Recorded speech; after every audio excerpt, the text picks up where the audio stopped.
Les sujets du jour de la revue fiduciaire.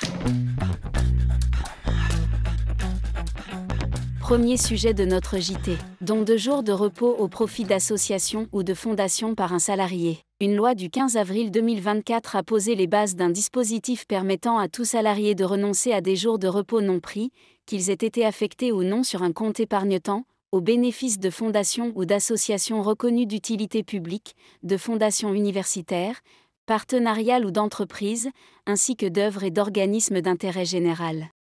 Ce don doit être réalisé avec l'accord de l'employeur et sans contrepartie pour le salarié. Les jours de repos donnés sont alors convertis en unités monétaires et l'employeur se charge de verser le montant correspondant à l'organisme bénéficiaire. Cet organisme doit être choisi d'un commun accord entre le salarié et l'employeur. Ce dispositif est désormais effectif, à la suite de la parution de son décret d'application. Celui-ci précise que le nombre total de jours de repos auxquels le salarié peut renoncer ne peut pas excéder 3 jours ouvrables par an. Par ailleurs, la valeur monétaire de ces jours de repos est égale à la rémunération que le salarié aurait perçue à ce titre à la date à laquelle l'employeur accède à sa demande d'y renoncer. Deuxième sujet de notre JT. Réduction d'IR pour dons. Les dons accordés à des organismes venant en aide à des personnes en difficulté ouvrent droit à une réduction d'impôt sur le revenu de 75% dans la limite d'un certain montant. Fixé à 1 000 € de manière temporaire jusqu'à l'imposition des revenus de 2026, ce seuil a été pérennisé.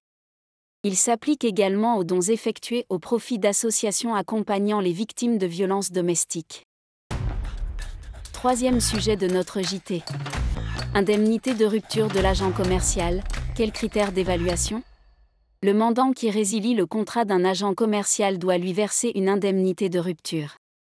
Pour en déterminer le montant, les événements postérieurs ne sont pas pris en compte, comme le rappelle la Cour de cassation. Dans cette affaire, une société titulaire d'une carte professionnelle de transaction d'immeubles et de fonds de commerce conclut un contrat avec un agent commercial. 5 ans plus tard, la société résilie le contrat. L'agent assigne alors la société et demande réparation du préjudice consécutif à la rupture de son contrat d'agent commercial en réclamant le paiement d'une somme de près de 160 000 € au titre de son indemnité compensatrice. Dans un premier temps, la demande de l'agent commercial est jugée légitime mais revue très fortement à la baisse, 10 000 €, par les juges.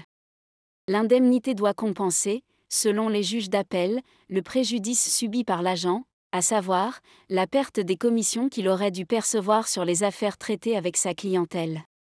Les juges retiennent les éléments suivants pour justifier la baisse de l'indemnité. L'absence de clause de non-concurrence, permettant dès lors à l'ancien agent de continuer son activité. Le fait que l'agent ait retrouvé un emploi dans la même branche très rapidement. Et qu'il ne produise aucun élément relatif aux commissions reçues depuis la rupture de son contrat. Les juges de la Cour de cassation rejettent l'évaluation de l'indemnité faite par les juges de la Cour d'appel. En effet, ces derniers n'auraient pas dû prendre en compte les éléments postérieurs à la fin de la relation contractuelle entre l'agent et le mandant pour déterminer le montant de l'indemnité de rupture. Dans ce contexte, le montant des commissions perçues depuis la fin de son contrat ou le fait que l'agent ait retrouvé facilement un travail importe peu.